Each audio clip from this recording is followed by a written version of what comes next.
mari ngandinaenda kutenga mafisi. Mira 2 minutes unotocha. Hapana wakandibvisa anda kwenda mafisi. Tenga. But usaita zvangu zvekutenga tsapo kutonge munhu ari kuningirira. Kubetsera music.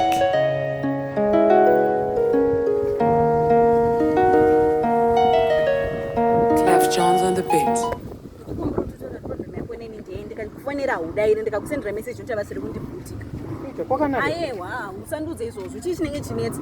Kana munhu asingadi relationship andamutaura. Naiwa. Aiwa, usatombodudza izvozvo. Unoona wakadzikama. Aiwa, azviiti kozve panofanira zvokunetsa kasikaenda sindotoye pana pationesane kuti chii chikunetsa. Kana munhu akusida relationship andamutaura here. Andamboramba udaire. Saka ndakaona iwe ukawangosana direct guest tapfuura ndikabvunza kuti mama enda kumaplan. Saka ndikasadaira iwe udaire. Tatadza kudaira aiwa usandudze izvo. Wafona mafoni ese handi wafona foni wayo. Ndaichi mafona ese imwe aisipoita mino zvaikaitwa imwe chaiga foni wayo. Sefer ifoni yakabatira. Usandudza izvozvo usandudza. Saka namakumba mafoni acho ese mana wari. Usikuziva kumashandisa kati. Ndonomatengesa hangu mari yeshudenza plan. Anikuziva kumashandisa. Usikuziva kumashandisa kana vakafanira kwasadaira zvinoreve. Uyu urumba bari. First of all urumba bari. Urumba nepi? Aiwa izvozvo zvisina basa. Ini pana nchikuda kuti uye pandiri tiwe tese pana waramba kudaira. Abo rutondidaira because wangondijumba ka uri kubva nekupi. Komvera. Mko.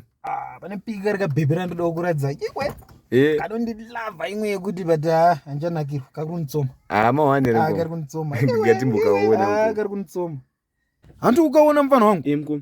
Graduate but anjalava. Mko mungarambe musikana kadai so.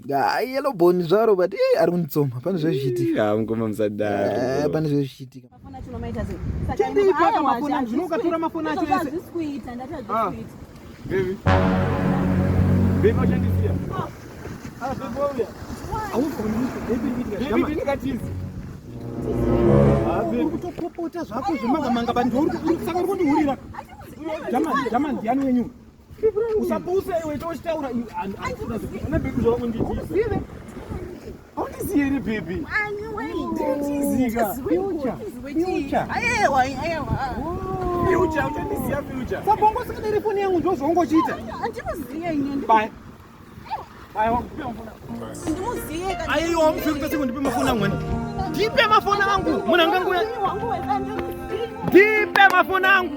Ngwavura mafona yangu mangwana yo. Ndipe mafona yangu. Yeah. Kanyanya kwa. Okay, keep focusing.